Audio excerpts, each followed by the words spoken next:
Tired of cockroaches running around your home? Here's a simple, natural trick using just peanuts and a plastic bottle. Take some peanuts and roast them in a pan until they give off a strong aroma. That smell? It's what attracts the cockroaches. Grab an empty plastic bottle and cut off the top, about 1/3 from the top. Keep both parts, we'll need them. Drop the roasted peanuts into the bottom part of the bottle. Now, flip the top part upside down and insert it into the bottom part. It should look like a funnel. This is how the cockroaches get in, but can't get out. Place the trap in areas where cockroaches often pass, like near the kitchen, behind the fridge, or close to cabinets.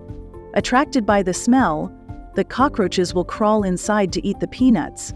But once they're in, they won't be able to climb back out. No chemicals, no mess. Just a smart way to keep your home cockroach-free. Try it and see the results for yourself.